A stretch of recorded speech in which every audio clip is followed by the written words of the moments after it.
With the NBA draft coming up in the next few weeks, that means some fresh, new, young talent is coming into the league. And I decided now was a good time to predict the top 14 picks in this draft. So in today's video, I'll be predicting the top 14 picks, starting from the number 1 pick all the way down to number 14.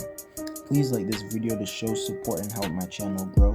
Subscribe to help my channel reach 500 subscribers before the end of 2020. And comment on this video to start a conversation with me. Play that intro.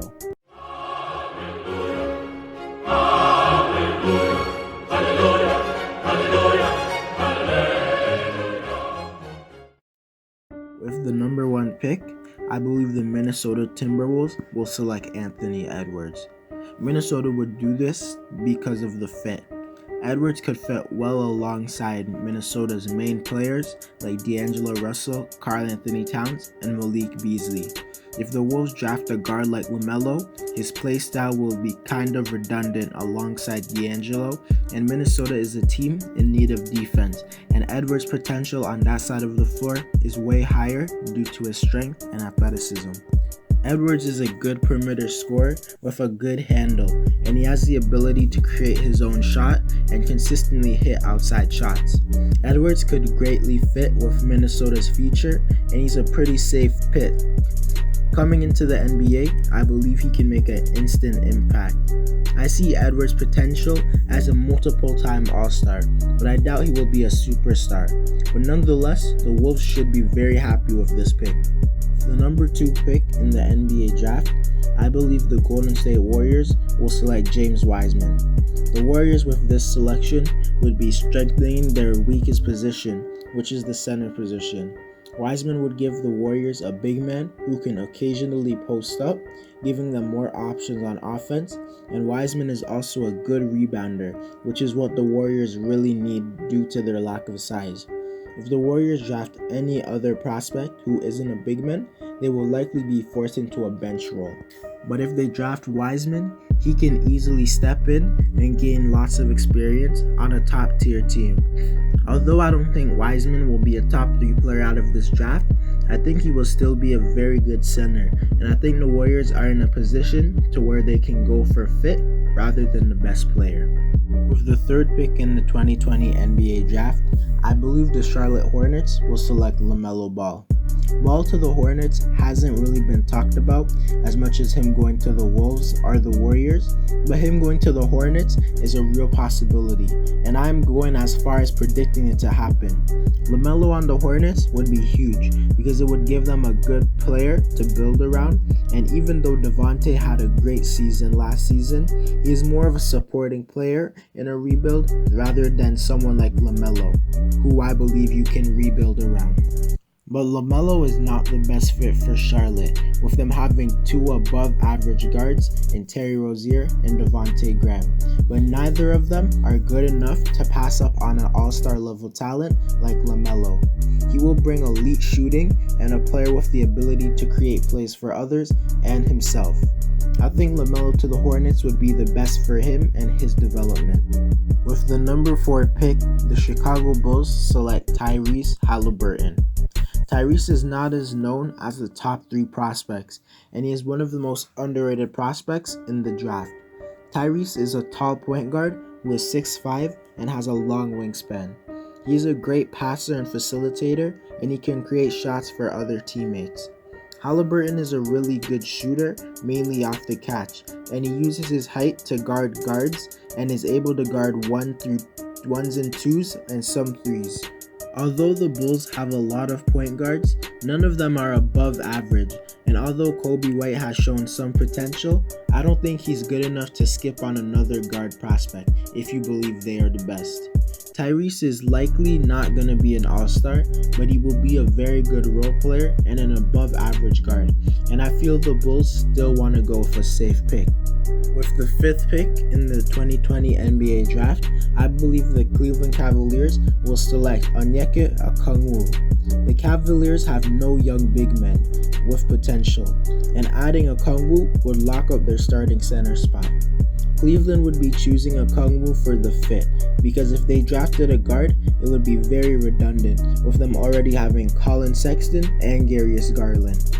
They would also be choosing a Kang Wu because he is a pretty safe pick. Cleveland has no defenders on their roster, and I think a Kang Wu has the potential to be a defensive player who can change a team's defense by himself, like a Bam Adebayo or a Rudy Gobert. So with a pick like this, Cleveland wouldn't be choosing a player with superstar potential, but rather a player with all-star potential, but also the potential to be one of the best defenders in the league. With the 6th pick in the 2020 NBA Draft, the Atlanta Hawks select Denny Advija. And although Atlanta has many forwards such as Cam Reddish, DeAndre Hunter, and DeAndre Bembry, none of them are good enough to pass up on Denny, especially if they believe in his potential. Denny is a great wing with great size who can play the 2 to the 4. He also has very high IQ and is really all around and doesn't have a noticeable weakness in his game. Denny is a great ball handler for a wing, and his handles allow him to be able to create his own shot. He is a solid defender and likely won't be a liability, but he won't be a lockdown defender. Denny can play well off Trey, cutting, or even creating plays for him. I don't think Denny will be a superstar, but he can be a solid starter and fit well with the Hawks' future. With the 7th pick in the 2020 NBA Draft, I believe the Detroit Pistons will select Obi Toppin. Detroit as a franchise right now has no space to draft for fit, and they also have very few young players to build around. I think Detroit is not going to go for a safe pick, but rather a player who has more of a star potential. Obi's a huge risk, but I think his mix of athleticism, shooting, and solid handles could lead him to being better than he is projected to be.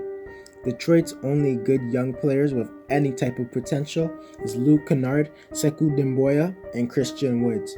So Detroit should draft whoever they think has the most potential. And if the draft plays out how I think it will, I think Obi will have the highest ceiling at this point. And I think Detroit will be looking for a player like that. With the 8th pick in the 2020 NBA Draft, I believe the New York Knicks will select Killian Hayes. The Knicks are known as one of the most dysfunctional franchises, and in a lot of their previous draft picks, they have missed on their selections. But I think Killian is a safe pick.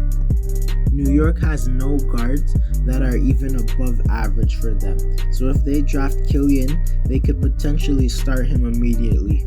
I don't see Killian becoming a star, but I do think he can be an above average guard, with him being 6'5" point guard who has good athleticism and good passing. He's a capable 3-point shooter and can create his own shot, so I believe Killian can fit well with the Knicks' future plans, but I don't see him being the player they build around. With the 9th pick in the 2020 NBA Draft, I believe the Washington Wizards will select Isaac Okoro. The Wizards will be getting John Wall back next year, and that likely means they will be looking to contend for a playoff seed. I think with their pick, the Wizards will select someone who can come in and make an impact immediately. The Wizards last season were one of the best offensive teams, but an all-time bad defense. They had no perimeter defenders and no paint defenders. With Okoro, they will be getting a 6'6", 220-pound forward with elite athleticism. He's a great slasher and his body is NBA ready. He's also fundamentally sound on defense, and that combined with his physical attributes can make him a really good defender straight out the gate. He's probably the best perimeter defender in the whole draft.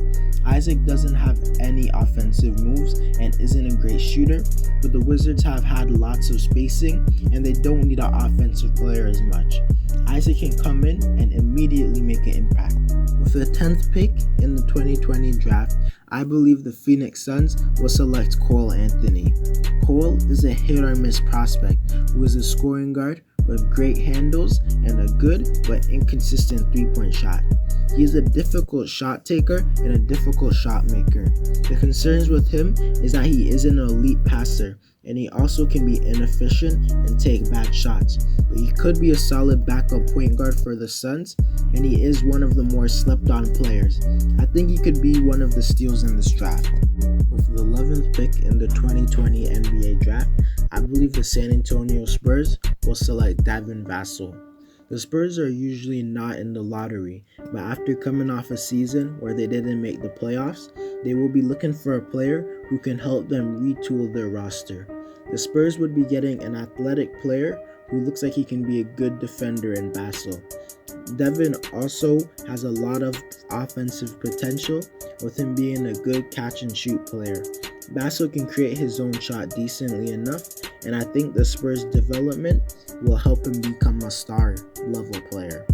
With the 12th pick in the 2020 NBA draft, I believe the Sacramento Kings will select Taiwa Lewis. Taiwa is a 6'3" shifty and athletic point guard who is extremely quick, and he is more of a scoring guard rather than a playmaker. He can shoot well with his quick release, and he has the physical attributes to be a solid defender due to his speed. He can also be a good backup point guard and keep the offensive tempo fast when De'Aaron isn't on the floor. The 13th pick in the 2020 NBA draft, I believe the New Orleans Pelicans will select Erin Naysmith. Naysmith is a pure shooter, and he kind of plays similar to Duncan Robinson because he constantly is moving and can hit very difficult threes. He shot a staggering 52% from 3 in college, and the Pelicans need lots of shooting to pair with Zion, since he will likely be getting double teamed, and a shooter like Naysmith will make them pay for leaving him open. He's a solid defender due to his IQ and effort, but he isn't a great ball handler or playmaker. Nonetheless, he fits well with Zion and the Pelicans' future. With the 14th pick in the 2020 NBA draft, I believe the Boston Celtics will select Precious Achiuwa.